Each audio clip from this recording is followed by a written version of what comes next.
विशेष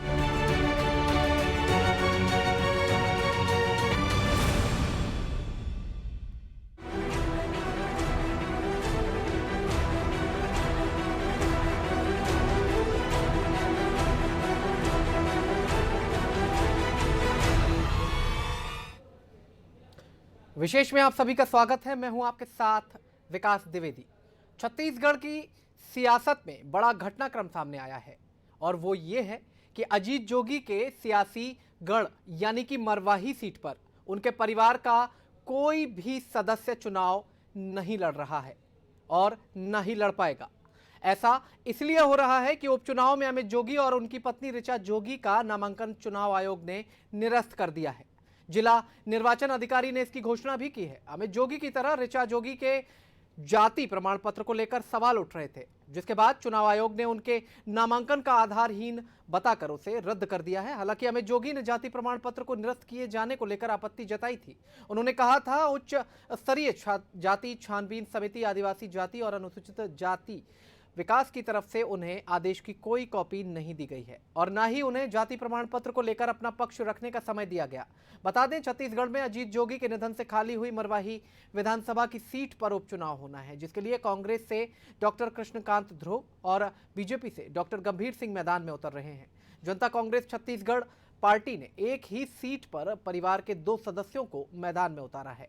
इस सीट से अमित जोगी के साथ ही उनकी पत्नी ऋचा जोगी ने भी उपचुनाव लड़ने के लिए नामांकन भरा है, लेकिन अब दोनों की उम्मीदवारी पर खतरा पैदा हो गया है। यूं कहें, जोगी परिवार अपनी सियासी जागीर मरवाही के चुनावी मैदान में नहीं उतर पाएगा। चर्चा शुरू करें इससे पहले यह भी बता दें कि मुख्यमंत्री बनने के पहले से लेकर अपनी सारी जिंदगी तक अजीत जोगी ने जाति को लेकर लंबा संघर्ष किया है। धर्म से ईसाई जोगी खुद को आदिवासी बताते रहे, जबकि उनके विरोधियों का यही दावा रहा कि जोगी आदिवासी नहीं है। इसकी शिकायतें लगातार होती रहीं, जिसके बाद पहले अमित जोगी और अब उनकी पत्नी ऋचा जोगी के जाति प्रमाण पत्र फर्जी कहे जा रहे हैं। ऋचा जोगी की जाति को लेकर कहा जा रहा है कि उनका आधार कार्ड जो है उसमें गलत जानकारी दी गई थी, जिसके बाद जिला स्तरीय छानबीन समिति ने उनका जाति प्रमाण पत्र निरस्त कर दिया है। अब बात मरवाही विधानसभा के उपचुनाव की हो रही है, तो वहां की चुनावी परिस्थितियों पर भी एक नजर डाल लेते हैं। मरवाही की विधानसभा सीट छत्तीसगढ़ के गठन के बाद से जोगी परिवार के कब्जे में है। अजीत जोगी के निधन के बाद ये चुनाव होने जा रहे हैं, जहां बेटे अमित जोगी या फिर उनकी पत्नी ऋचा जोगी यहां से चुनाव लड़ने की तैयारी में थे। यहां कांग्रेस ने डॉक्टर के ध्रुव और बीजेपी से डॉक्टर गंभीर सिंह उम्मीदवार हैं। ऐसे में इस बार त्रिकोणीय मुकाबला हो सकता है। आपको बता दें, मरवाही को जोगी परिवार की सियासी जागीर कहा जाता है, जहां छत्तीसगढ़ के गठन के बाद से जोगी परिवार का कब्जा है। मरवाही में 1,91,000 मतदाता हैं और इनमें से 70% आदिवासी वोट हैं और आदिवासी वोटों में 70% गोंड समुदाय के हैं। मध्य प्रदेश के जमाने से मरवाही सीट कांग्रेस का गढ़। 1990 में भंवर सिंह पोर्ते की कांग्रेस से टिकट कटी तो भाजपा से चुनाव लड़कर जीते। इसके बाद 1998 में रामदयाल उइके ने भाजपा से जीत दर्ज की। इसके बाद छत्तीसगढ़ के गठन के बाद ये सीट जोगी परिवार के कब्जे में चली गई और भारी मतों से जोगी परिवार लगातार जीतता रहा। जीत का आंकड़ा 2003 में 54,150 से शुरू हुआ। 2013 में अमित जोगी 46,462 वोट से यहां से जीते। वहीं 2018 में अजीत जोगी 45,000 मतों से जीते थे।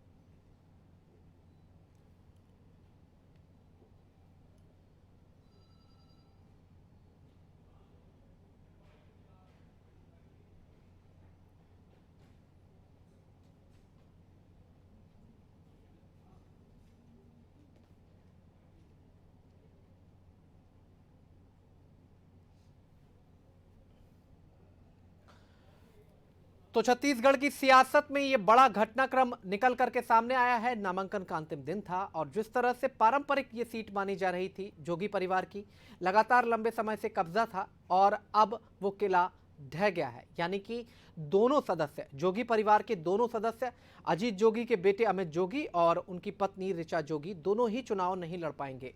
जिस तरह से उनके जाति प्रमाण पत्र निरस्त हो गए हैं, अब आगे के लिए क्या कुछ कार्रवाई होगी। एक बात और यहां पर हम आपको बता दें कि यह मामला कोर्ट में भी लंबित है, वहां से भी कोई स्थगन नहीं दिया गया, जांच को रुकवाने का कोई आदेश नहीं दिया गया। और ऐसे में जबकि अब चुनाव होने हैं, तो ऐसे में जब जाति प्रमाण पत्र निरस्त हो गया है, तो ऐसे में अब कोई भी उम्मीदवार दावेदारी नहीं कर पाएगा, चुनाव नहीं लड़ पाएगा।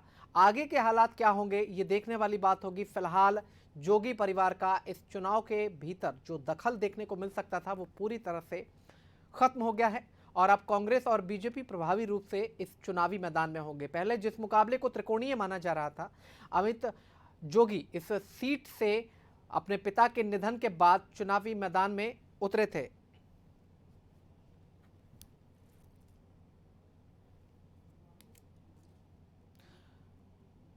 छत्तीसगढ़ के चुनावी मैदान में इस वक्त जो सियासी घटनाक्रम निकल करके आया उसने सभी को आश्चर्य में डाल दिया है। त्रिकोणीय ये मुकाबला होने वाला था।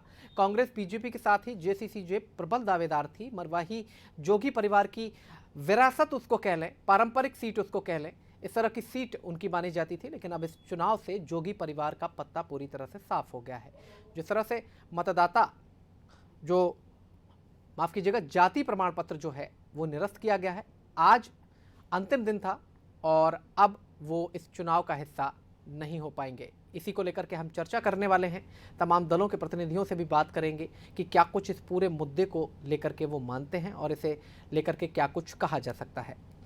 तमाम प्रवक्ताओं से भी हम बात करेंगे और जानने की कोशिश करेंगे कि क्या कुछ उनकी प्रतिक्रिया है। जेसीसीजे क्या प्रतिक्रिया पूरे मामले को लेकर के दे रही है। जिस तरह से कहा जा रहा था कि सबसे बड़ी दावेदारी है, जिस तरह से जोगी परिवार का लगातार कब्जा रहा, हमने आंकड़े भी आपके सामने रखे कि किस तरह से लगातार जीत का आंकड़ा बढ़ता गया। पिछला चुनाव भी 40,000 वोटों के ऊपर से जीते थे अमित जोगी।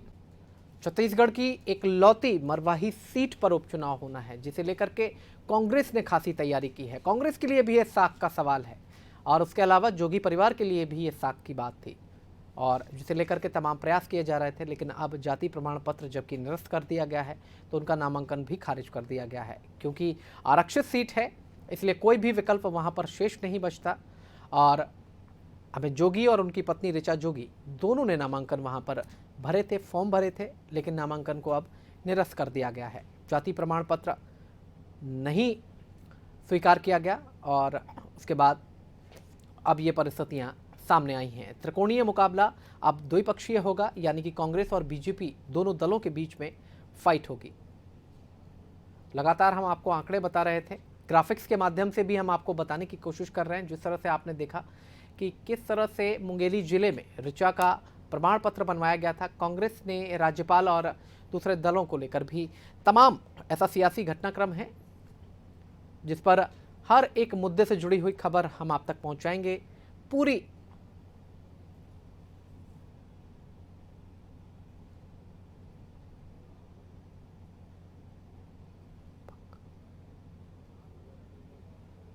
ज्यादा बातचीत के लिए हमारे साथ जेसीसीजे प्रवक्ता भगवानू जी हमारे साथ फोन लाइन पर जुड़ चुके हैं लंबे अंतराल के बाद। भगवानू जी, स्वागत है आपका नादी टीवी में। नमस्कार विकास जी। भगवानू जी, जो छत्तीसगढ़ की सियासत में तस्वीर निकल करके आई है आपके लिए सुखद तो बिल्कुल नहीं कही जा सकेगी, क्योंकि जिस तरह से दोनों नामांकन निरस्त हुए हैं, इस पर सबसे पहले तो आपकी प्रतिक्रिया चाहूंगा, उसके बाद मैं आपसे अगला सवाल लूंगा। देखिए विकास जी, 17 अक्टूबर 2020 को छत्तीसगढ़ में लोकतंत्र का काला दिन के रूप में जाना जाएगा।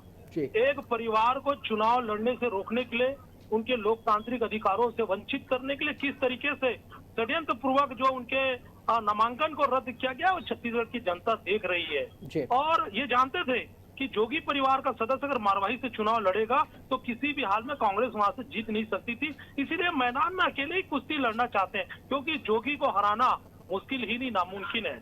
इसलिए हमारे पास बहुत सारे विकल्प है। माननीय न्यायालय ने जोगी परिवार को हमेशा न्याय दिया है और हम न्याय लेंगे। पूरी चुनाव प्रक्रिया को रद्द करने के लिए हम आगे कानूनी लड़ाई रहेंगे। मरवाही की जनता की सेवा लगातार जोगी परिवार किया है और हमेशा करता रहेगा। जी, लेकिन यहाँ पर एक जो पेंच निकल करके आता है, जिस तरह से समिति ने जाति प्रमाण पत्र निरस्त किया और उस जाति प्रमाण पत्र के आधार पर नामांकन निरस्त किया गया, तो इसमें चुनौती किसे दी जाएगी? देखिए, हम पूरी प्रक्रिया को देंगे, हम छानबीन समिति को भी देंगे। टाइमिंग को देखिएगा, आधी रात को, आज रात के अंधेरे में जो है हमारे जाति प्रमाण पत्र को रद्द किया जाता है। दिन के उजाले। भगवानू जी, आप हमारे साथ बने रहिए। हमारे साथ एक और मेहमान भी हमारे साथ जुड़ गए हैं, उनसे भी हम सवाल पूछेंगे। कांग्रेस से धनंजय ठाकुर जी भी हमारे साथ फोन लाइन पर जुड़ गए हैं। धनंजय जी, बहुत स्वागत है आपका नादी टीवी में। नमस्कार। धनंजय जी, हम भगवानू जी जो जेसीसीजे प्रवक्ता हैं उनसे बात कर रहे थे, उनके सवाल का हम पूरा जवाब, उनकी प्रतिक्रिया ले लें, फिर हम आपके पास आते हैं। भगवानू जी, अपनी बात जारी रखें आप।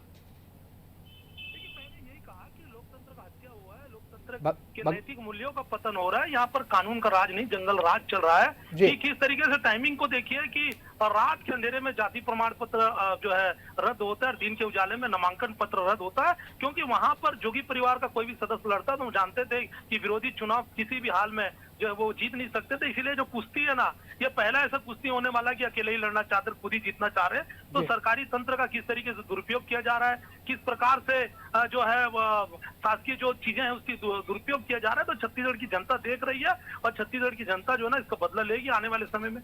जी भगवानू जी, अब प्रतिक्रिया हम धनंजय ठाकुर जी की भी ले लेते हैं, कांग्रेस प्रवक्ता हमारे साथ जुड़े हुए हैं। धनंजय जी, आपने पूरी बात सुनी होगी भगवानू जी की कि किस तरह से आरोप लगाते हुए नजर आए हैं कि सत्ता का दुरुपयोग किया जा रहा है और उनके ये आरोप हैं, तो आप क्या कुछ कहेंगे? देखिए, जिस प्रकार से मरवाही विधानसभा क्षेत्र जिस वर्ग के लिए आरक्षित है जी, वहाँ उपचुनाव हो रहे हैं और उस वर्ग से कोई भी व्यक्ति जो है जिसके पास उस वर्ग के प्रामाणिकता है, उस वर्ग से वो आता है, वो चुनाव लड़ सकता है। ये तो स्पष्ट निर्देश है और भारत निर्वाचन आयोग का, और यही तो लोकतंत्र बोलता है। लोकतंत्र में सभी को अपनी बात रखने का अधिकार है, सभी को अपने विचार रखने का अधिकार है, नेतृत्व करने का अधिकार है। लेकिन लोकतंत्र ने फर्जी जाति प्रमाण पत्र, फर्जी जन्म प्रमाण पत्र या कुटरचित कुटरचना दस्तावेजों के आधार पर किसी और के अधिकार को हनन करने का अधिकार किसी को नहीं दिया है। और आज लोकतंत्र के जो स्पष्टता है वो आज प्रदर्शित हो गया है। मरवाही जिस वर्ग के लिए आरक्षित है उसके वर्ग के लोग वहाँ चुनाव लड़ेंगे और जो उस वर्ग से आते ही नहीं है वो कैसे चुनाव लड़ सकते हैं? यही तो संविधान बोलता है, यही तो लोकतंत्र बोलता है। क्या किसी के लिए अगर कोई फर्जी जाति प्रमाण पत्र रखा है क्या उसके लिए संविधान अलग कोई भाषा तो नहीं निकालता उसमें? तो संविधान जो बोलता है, जो लोकतंत्र बोलता है, उसका पालन वहाँ पे हो रहा है। बिल्कुल। अब इस पर हम प्रतिक्रिया भगवानू जी की भी ले लेते हैं। भगवानू जी, आपने सुना धनंजय जी ने कहा है कि फर्जी जाति प्रमाण पत्र अगर रहा है तो न्यायिक प्रक्रिया है और सब स्पष्ट हो गया, तस्वीर साफ हो गई है, क्या कहेंगे? देखिए, सोनिया गांधी जी जो कांग्रेस पार्टी की सुप्रीमो है, सबसे पहले आदिवासी मुख्यमंत्री के रूप में श्री अजीत जोगी को प्रथम मुख्यमंत्री बनाने के आदिवासी प्रमाण उन्होंने किया था। इसके बाद अनुसूचित जाति जनजाति प्रकोष्ठ का राष्ट्रीय अध्यक्ष बनाया। उसके बाद कांग्रेस पार्टी ने आदिवासी होने का दम्भ भरते हुए लगातार अजीत जोगी को मरवाही से कांग्रेस से टिकट देते रही। जब तक कांग्रेस में थे अजीत जोगी आदिवासी थे और जैसे ही वो कांग्रेस छोड़ देते अपनी नई पार्टी बना देते हैं तो एक गैर आदिवासी हो जाते हैं। तो ये फर्जी जाति प्रमाण पत्र की बात कर रहे हैं। देखिए, ऐसे फर्जी जो संस्थाएं हैं, ऐसे कई सर्टिफिकेट से जो है हम जाति के प्रूफ नहीं होता। मारवाही की जनता पिछले 20 साल से अजीत जोगी जी को आदिवासी होने का प्रमाण पत्र देते रही है, हजारों वोटों से जिताते रही है। और पिछले चुनाव आप देख लीजिए, 74,000 वोट जो है, लगभग कुल मतदान का 50% जो है अजीत जोगी को मिला है लगातार हुआ। तो ये हमारा मामला जो है वो कोर्ट में पेंडिंग है। फर्जी जो समिति थी उन्होंने जो अजीत जोगी के जाति प्रमाण पत्र को निरस्त किया था, हमने माननीय उच्च न्यायालय में जाकर के मामले को जो है वहां पर चल रहा है और हमारे पक्ष में न्याय होगा। इससे पहले कोर्ट में भगवानू जी, लेकिन इसको इस प्रक्रिया में कोर्ट ने भी हस्तक्षेप नहीं किया और ना तो जांच रोकने के आदेश उन्होंने दिए हैं और ना ही इसके साथ कोई स्थगन दिया है। क्यों नहीं दिया कोर्ट? विकास जी सुनेंगे मेरा जवाब मैं दे दूं आपको। कोर्ट कैसे हस्तक्षेप करेगा? कोर्ट के पास ये लोग कब गए? अमित जोगी को कब इन्होंने सूचना दिया? कब इन्होंने वहाँ पर सुनवाई की? इन्होंने नेचुरल जस्टिस का उल्लंघन किया है। प्राकृतिक न्याय सिद्धांत यह कहता है कि जब तक किसी व्यक्ति को आप नहीं सुनेंगे उस प्रकरण में आप निर्णय नहीं दे सकते। बिल्कुल ठीक बात। मेरे में हमारे जाति प्रमाण पत्र को खारिज कर देते हैं, हमारे अधिकारों की बात करते हैं, हमारे अधिकारों का हनन किया गया है। इसके लिए न्यायपालिका बनी हुई, न्यायपालिका से संविधान से बढ़कर कोई भी नहीं इस देश में, न कोई पार्टी, न कोई व्यक्ति, न कोई संस्था। सबसे बड़ा वो भारत का संविधान होता है, न्यायपालिका होता है और न्यायपालिका में हमेशा जोगी परिवार को न्याय मिला और आगे भी न्याय मिला। यानी कि आपको न्यायपालिका पर पूरा भरोसा है। हम प्रतिक्रिया इस पर धनंजय ठाकुर जी की भी ले लेते हैं। धनंजय जी, हमेशा रहा है और आगे भी रहेगा। जी धनंजय जी, उन्होंने आपके केंद्रीय नेतृत्व पर ही सवाल उठा दिया, पार्टी के शीर्ष नेतृत्व पर ही सवाल उठा दिया कि सोनिया गांधी जी ने पहली बार ताजपोशी करवाई थी अजीत जोगी की आदिवासी मुख्यमंत्री के रूप में। आप क्या कहेंगे? देखिए, मैंने पहले कहा कि अगर कोई फर्जी दस्तावेज, फर्जी प्रमाण पत्र, फर्जी जन्म प्रमाण पत्र कुटरचना कर किसी को भ्रमित करने का काम करेगा तो भ्रमित करने का काम किया था, उसका ही तो आज प्रमाण हुआ है। 2017 में अजीत जोगी जी का जाति प्रमाण पत्र को राज्य के उच्च स्तरीय जांच समिति ने उसको निरस्त किया है। माननीय न्यायालय ने उसमें ना तो स्थगन दिया ना तो रोक लगाया। तो कहीं ना कहीं संविधान के दायरों के अधिकार का जो है उसी का पालन हुआ है और जो उसके मूल अधिकार है, जो आदिवासी वर्ग है, जिसको मरवाही के क्षेत्र में अधिकार है, उसको वंचित रखने का काम किया जाता है। फर्जी और कुटरची दस्तावेज के माध्यम से आज आदिवासी समाज को न्याय मिला है और मरवाही की जनता खुश है कि 15 साल तक उसका शोषण हुआ था। और निश्चित तौर पर लोकतंत्र में सबको बात रखने का अधिकार है, और लोकतंत्र में किसी को भी किसी के अधिकार को हनन करने के लिए कुछ रचना करने का अधिकार किसी को नहीं मिला है। और संविधान सम्मत कार्रवाई हुई है और स्वतंत्र है, माननीय न्यायालय के पास जाना चाहे उनका अधिकार है वो। धनंजय जी, वो तो कह रहे हैं कि तानाशाही है और सरकार सत्ता में है, इसलिए कुछ भी करेंगे जो मन में आएगा। देखिए 2017 में जब राज्य की उच्च स्तरीय समिति ने जब निरस्त किया जोगी जी के प्रमाण पत्र को, ये 2017 की घटना है जब अजीत जोगी के जाति प्रमाण पत्र निरस्त कर दिया गया राज्य में। फिर उसके पुत्र कैसे उसी जाति में रहेंगे, उसी का प्रमाण पत्र रहेगा। तो कहीं ना कहीं अब जेसीसी के पास मुद्दा नहीं है, और इस प्रकार के पूरे काले कारनामे को छुपाने के लिए वो जो न्याय की प्रक्रिया उस पर सवाल उठा रहे हैं। तो कहीं ना कहीं ये पूरे काले कारनामे को जनता के बीच हटाने का इनका वो है। और मरवाही की जनता खुश है, आदिवासी समाज खुश है कि एक जो उनके अधिकारों का जो हनन किया था उस पर आज कार्रवाई हुई, न्याय मिला है। जी भगवानू जी क्या कहेंगे, सुना आपने धनंजय जी को? देखिए कल तक जब अजीत जोगी जी कांग्रेस पार्टी में थे तब तक यही हमारे कांग्रेस के मित्र बंधु नेता अनगिनत उनके जो समर्थक रहे हैं, जो आज बड़े बड़े पदों में बैठे हैं, यही लोग जो है ना कसमें खाते थे कि अजीत जोगी जी आदिवासी हैं और आदिवासी होने के लिए वो उनकी लड़ाई लड़ते थे। और अब जैसे ही वो पार्टी छोड़ देते हैं तो इनको गैर आदिवासी और गैर आदिवासी के रूप में वो वकालत कर रहे हैं। तो इससे साफ जाहिर हो जाता है कि जो है वो चेहरे बदल जाते हैं लेकिन चरित्र वही रहता है। तो आज वही दिख रहा है। देखिए मैं ये पूछना चाहता हूँ इनसे, मेरे मित्र से, अगर अजीत जोगी जी आदिवासी ने किस जाति का है? आपने ये तो कह दिया कि अजीत जोगी जी आदिवासी ने, तो क्या जाति है वो तो बता दीजिए। तो ये आरोप लगाना और ये कहना, ये जो फर्जी समिति है, ये कहना बहुत आसान है लेकिन उसको प्रमाणित करना बहुत मुश्किल है। माननीय न्यायालय ने एक बार, दो बार, सुप्रीम कोर्ट ने 3 बार लगभग हाईकोर्ट ने जोगी जी के पक्ष में निर्णय दिया है। समीरा पेकरा जो भारतीय जनता पार्टी के प्रत्याशी 2014 के चुनाव में पूरे मामले को ले जाकर के कोर्ट में गई थी, लेकिन फैसला अमित जोगी के पक्ष में हुआ और अमित जोगी जी को कंवर आदिवासी का माना गया। जब बेटे को आदिवासी माना गया है तो क्या पिता की नहीं माना जाएगा, उसके परिवार को नहीं माना जाएगा? तो ये गलत तरीके से जो फैसला किया। टाइमिंग देखिए कि आज नामांकन का स्क्रूटनी होनी थी, आज फैसला होना था, और पिछले रात को ही पूरी जो है ना चाल और विषाद बिछा करके अमित जोगी जी की जाति प्रमाण पत्र को रद्द किया गया। तो ये षड्यंत्र कौन कर रहा है, किस तरीके से हो रहा है, और संविधान का राज होना चाहिए और किसी का राज नहीं होना चाहिए, ये चीजें देखने को मिली। धनंजय जी, समय को लेकर बड़े सवाल उठ रहे हैं लगातार। जो टाइमिंग रही है, आज अंतिम दिन और उसके बाद सब कुछ निरस्त कर दिया गया, अब तो पूरे मैदान से ही बाहर हैं। तो समय को लेकर और टाइमिंग को लेकर बड़े सवाल उठ रहे हैं, इस पर भी कुछ कहेंगे? मैंने पहले कहा ना कि एक न्यायिक प्रक्रिया है, एक संवैधानिक व्यवस्था है, उस व्यवस्था के तहत पूरे फैसले आए हुए हैं। और 2017 में जब अजीत जोगी जी के ही जाति प्रमाण पत्र को निरस्त कर दिया गया, जब बिलासपुर कलेक्टर ने उसको कंवर जाति का मानने से इनकार कर दिया, क्योंकि वो चीज जो समिति थी उसका रिपोर्ट उसमें आधार बना था, तो कहीं ना कहीं सत्य बात है और सत्य बात को झुटलाया नहीं जा सकता। अब जेसीसी के जो मित्र हमारे हैं भगवानू नायक जी, उनकी मजबूरी में समझ रहा हूँ। सत्य के साथ इनको खड़े रहना चाहिए और असत्य के साथ इनके साथ नहीं रहना चाहिए। ठीक है, उनकी पार्टी का दायित्व है, धर्म में निभाए, कोई दिक्कत की बात नहीं है। लेकिन आज आदिवासी वर्ग बहुत खुश है और जो मरवाही की जनता है वो खुश है, और न्यायिक प्रक्रिया के तहत पूरे काम हुए हैं और उच्च समिति ने उस पूरे प्रकरण पे ध्यान दिया है। और आप देखेंगे किस प्रकार से मरवाही को उपेक्षित किया गया था, आज स्पष्ट हो गया है। और जिसको हक मिलना था उसके हक पे बाधा उत्पन्न करने का काम 15 साल तक किया गया था। जी क्या कहेंगे भगवानू जी, उन्होंने तो अपनी प्रतिक्रिया दे दी। देखिए मैंने पहले भी कहा, धनंजय जी मेरे अच्छे मित्र हैं और प्रखर प्रवक्ता है कांग्रेस पार्टी के। जिम्मेदारी तो वो निभा रहे हैं, वो इसलिए निभा रहे हैं कि कल तक कांग्रेस ही कस्में खाया करती थी कि अजीत जोगी जो आदिवासी हैं, उनकी नेता, सर्वोच्च नेता जो है माननीय सोनिया गांधी जी ने जो है प्रथम मुख्यमंत्री के रूप में, आदिवासी मुख्यमंत्री के रूप में बनाया। लगातार कांग्रेस पार्टी से हमें टिकट मिला और अभी भी जो ऋचा जोगी को भी जो टिकट मिला है, जो जाति प्रमाण पत्र दिया गया, वो इसी सरकार के द्वारा दिया गया। भारतीय जनता पार्टी ने ऋचा जोगी को जाति प्रमाण पत्र आवंटित नहीं किया है। तो सवाल ये है कि टाइमिंग देखिए, अगर अमित जोगी का जाति प्रमाण पत्र रद्द ही करना था तो पहले क्यों नहीं किया गया? जैसे ही अजीत जोगी का जाति प्रमाण पत्र इन्होंने रद्द किया तो उसके तत्काल बाद उसके बेटे का कर देना चाहिए। लेकिन चूंकि चुनाव लड़ने के अधिकार से वंचित करने के लिए जोगी परिवार के राजनीतिक हत्या करने के हिसाब से आज इनकी जाति प्रमाण पत्र को जो है रद्द किया गया। लेकिन देश की न्यायपालिका पर जोगी परिवार को पूरा विश्वास है, हमें न्याय मिलेगा। मारवाही का हम नेतृत्व करते थे, करते हैं और करते रहेंगे। मारवाही की जनता का सेवा करते रहेंगे। चलिए एक छोटी सी प्रतिक्रिया धनंजय ठाकुर जी से भी ले लेते हैं। धनंजय जी, समय को लेकर बड़े सवाल उठ रहे हैं कि पहले अगर किया जाता तो शायद न्यायालय जाने का मौका मिलता, बाद में आता तो बात ही कुछ और थी।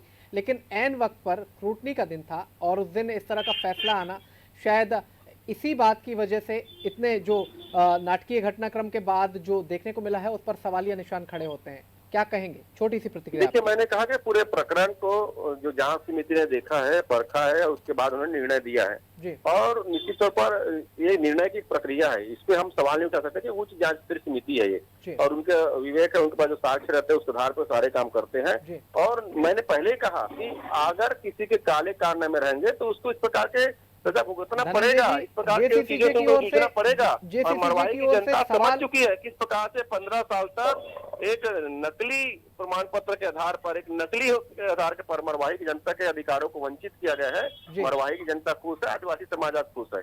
जी, जेसीसीजी की ओर से सवाल यही आ रहा है कि उस दिन ये फैसला लिया गया, अब तो न्यायालय भी नहीं जा सकते और वो चुनाव में भी नहीं रह सकते। अगर ये पहले कर दिया जाता तो शायद विकल्प खुले रहते। 2017 में 3 जुलाई 2017 में अजीत जोगी जी के जाति प्रमाण पत्र को बिलासपुर कलेक्टर ने निरस्त कर दिया था। उच्च स्तरीय जांच समिति की रिपोर्ट आने के बाद तो स्वाभाविक बात उसके बाद कोई जाति प्रमाण बचता ही नहीं है, क्योंकि जब पिता के जाति प्रमाण पत्र निरस्त हो गया है तो पुत्र का कैसे जाति प्रमाण पत्र रहेगा? बिल्कुल समय की बात ही नहीं है, ये तो प्रक्रिया है, प्रक्रिया चल रहा था। धनंजय जी, केवल समय की बात उठ रही है, बार बार लोग यही कह रहे हैं, प्रवक्ता भी यही कह रहे हैं कि समय की बात है कि कब किया गया। मैं तो 2017 की बात कर रहा हूँ आपसे। 2017 में जब अजीत जोगी जी के जाति प्रमाण पत्र को बिलासपुर कलेक्टर ने निरस्त कर दिया, उसके बाद तो किसी के जाति प्रमाण पत्र वैध वैसे नहीं रहता। जब पिता निरस्त हो गया तो पुत्र कैसे वैध रहेगा? इसका जवाब मेरे से ले लीजिएगा। जी, हेलो जी बताएं भगवानू जी। देखो, मेरे मित्र कह रहे हैं कि 2017 में माननीय अजीत जोगी जी का जाति प्रमाण पत्र को कलेक्टर बिलासपुर ने रद्द कर दिया था। तो मैं इन्हें बताना चाहता हूं कि 2018 में समीरा पेगरा के मामले में अमित जोगी जी चुनाव याचिका में जीत जाते हैं और वही माननीय न्यायालय, उच्च न्यायालय ये कहता है कि जो है अमित जोगी कंवर जाति के थे। 2018 की बात कर रहा हूँ। तो जब 2017 को अजीत जोगी जी का जाति प्रमाण पत्र गलत तरीके से खारिज कर दिया जाता है, 2018 में उनके बेटे का जो है जाति प्रमाण पत्र को उनकी जाति को वैध मान के कंवर जाति घोषित किया जाता है। भगवानू जी, हमारे पास समय की बहुत कमी है। हम एक छोटा सा सवाल आपसे पूछेंगे, आप किसके साथ आप जाएंगे? चूंकि आपके तो कैंडिडेट रहे नहीं चुनाव में, आप किसके साथ जाएंगे? जनता के साथ हैं, उनकी लड़ाई हमेशा लड़ते रहेंगे जी। मारवाही की जनता के साथ हैं। चले, बहुत शुक्रिया आप दोनों मेहमानों का हमसे चर्चा में जुड़ने के लिए। और अब हम आपको अमित जोगी का बयान भी सुनवा देते हैं कि इस पूरे घटनाक्रम के बाद अमित जोगी का क्या कुछ कहना है। पूरी कार्रवाई अंधेरे में की जा रही है, जिसके खिलाफ कार्रवाई की जा रही है उसको भी अंधेरे में रखा जा रहा है। जो जनता की आवाज है, हमारे मीडिया के साथी, उनको भी अंधेरे में रखा जा रहा है। हमारे छत्तीसगढ़ में अब संविधान का राज, कानून का राज समाप्त हो चुका है। तो आपने सुना अमित जोगी को कि अमित जोगी क्या कुछ कह रहे थे। तमाम तरह की जो चर्चाएं सामने निकल करके आई हैं, जिस तरह से प्रवक्ताओं ने एक दूसरे पर आरोप लगाए, जवाब दिए गए और उसके बाद अब जो पूरा का पूरा घटनाक्रम निकल करके सामने आया है, उससे अंततः सारांश अगर उसका निकाला जाए तो एक ही निकलता है कि जोगी परिवार का कोई भी सदस्य इस चुनाव में नहीं रह पाएगा। त्रिकोणीय संघर्ष की जगह अब कांग्रेस और बीजेपी चुनावी मैदान में आमने सामने होंगे। संविधान की जीत इसे बताया गया है। जाति प्रमाण पत्र जिस तरह से निरस्त किया गया है, समय को लेकर के जेसीसीजी लगातार सवाल उठा रही है। अमित जोगी की प्रतिक्रिया भी हमने आपको सुनाई कि वो क्या कुछ कह रहे थे। उनका कहना था कि जंगल राज आ गया है, कानून का राज पूरी तरह से समाप्त हो गया है। खैर, पूरे मुद्दे पर हमने विमर्श किया और प्रवक्ताओं से लेकर के हमने पार्टी के जो उम्मीदवार थे उनकी भी प्रतिक्रिया आप तक पहुंचाई। हो सकता है कि अब आगे आने वाले समय में क्या कुछ देखने को मिले, ये तो छत्तीसगढ़ की सियासत में आने वाले दिन ही तय कर पाएंगे। फिलहाल मुझे दीजिए इजाजत। बहुत बहुत शुक्रिया, बहुत बहुत धन्यवाद।